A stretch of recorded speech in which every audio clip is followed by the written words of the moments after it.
कैसे हैं आप सभी? उम्मीद करता हूँ आप सभी स्वस्थ हो। प्यारे बच्चों, आज हम लोग कर रहे हैं editing.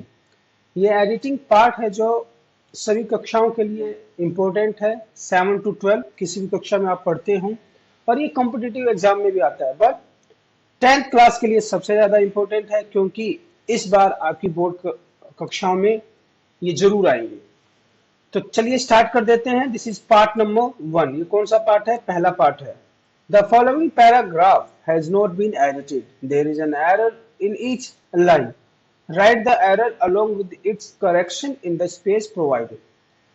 Column is situated in an altitude. तो भाई एल्टीट्यूड है, एक पर्टिकुलर जगह को बता रहा है, तो एन तो आएगा नहीं, क्या आएगा? At. Column is situated at altitude of about 550 feet on a southern arm। जब डायरेक्शन की बात होती है तो वी यूज द।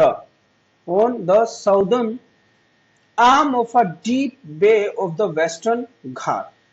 अब deep way of the western Ghat नहीं आएगा, in the western Ghat. Of की जगह क्या आएगा? In.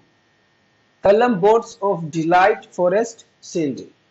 Tall boughs of delightful, क्या आएगा? डिलाइटफुल। एडजेक्टिव है ये, तो यहां पे क्या आएगा? डिलाइटफुल। समझ में आ गई बात? चलिए नेक्स्ट करते हैं। Fill in the blanks with 4 of the following blanks as given, choosing the most appropriate option from the ones that follow. Write the answer in your answer sheet against the correct blank numbers. Communication has become very effective. So communication has become very effective. And instant, यहाँ पे क्या आएगा? And instant due to smartphone, people are able to convey their message. People are able to convey their messages all around the globe to dash loved ones, to their loved ones, without spending hefty sums. क्या आ जाएगा इसमें? Without spending। समझ में आ गई बात? Next पे चलिए जरा। The following paragraph has not been edited. एक एरर दिया हुआ है, you have to find that error and you have to write the correct version of that. Spending time for their kids bring, तो यहाँ पे for नहीं आएगा, यहाँ पे क्या आएगा? with their kids. Immediate as well as long last, तो last नहीं आएगा, long lasting आएगा। यहाँ पे आप क्या लिख देंगे? lasting.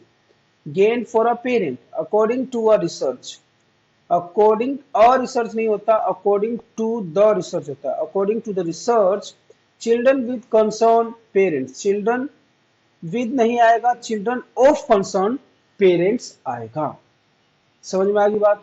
तो प्यारे बच्चों ये बहुत ही आसान है, बस आपको प्रैक्टिस करना है सो दैट कि ज्यादा ज्यादा आप इन सब चीजों की प्रैक्टिस किया कीजिए, सो दैट कि आपको किसी प्रकार का कोई भी डाउट ना रहे।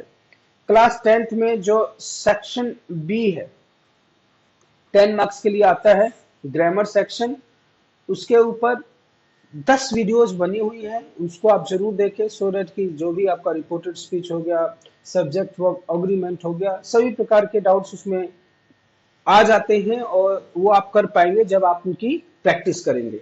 सब्जेक्ट वर्ब अग्रीमेंट का वीडियो बना हुआ है जिसपे बेसिक कंसेप्ट हो गए, सभी कुछ डिस्कस किया हुआ है मैंने, तो आप उन वीडियोस को जरूर देखें। लेटर राइटिंग हो गया, चाहे वो आपको फॉर्मल हो गया, इनफॉर्मल हो गया, तो सभी प्रकार के लेटर भी आपको मिलेंगे। और प्यारे बच्चों जब भी आप लेटर लिखते हैं तो there is a fix pattern, आप उस पैटर्न को ही फॉलो करें। मैंने देखा है कि कई बार बच्चे जो बुक में लिखा होता है, तो बुक क्या होता है, बहुत पुरानी पब्लिकेशंस होती हैं, वो कॉपी पेस्ट करते रहते हैं और आप भी वही चीज कॉपी पेस्ट अपने एग्जाम में करके आते हैं और वो गलत हो जाता है। फॉर एग्जाम्पल सिंपल सी बात कहूं तो डेट जो होता है, तो डेट आप लिख देते हैं, मान लीजिए 14 Feb कोमा लगा के 2023 लिख देंगे तो ये गलत हो जाएगा। एग्जैक्ट इसका जो फॉर्मेट होता है, मान लीजिए कोई डेट है, मैंने बोल दिया कि भाई 5 मार्च को आपका एग्जाम है, तो यू विल राइट 05 मार्च 2023, एक ये फॉर्मेट है। और you can use this one, March 05,2023, तो इस प्रकार के फॉर्मेट आप इस्तेमाल कीजिए। मतलब these are the right and correct formats. तो इस प्रकार के लिखेंगे तभी आप मार्क्स पाएंगे, इस प्रकार का लिखेंगे तो आपका गलत हो जाएगा। तो मुझे उम्मीद है आपको मेरी बात समझ में आ गई होगी और इस प्रकार की आप प्रैक्टिस जरूर करते रहें।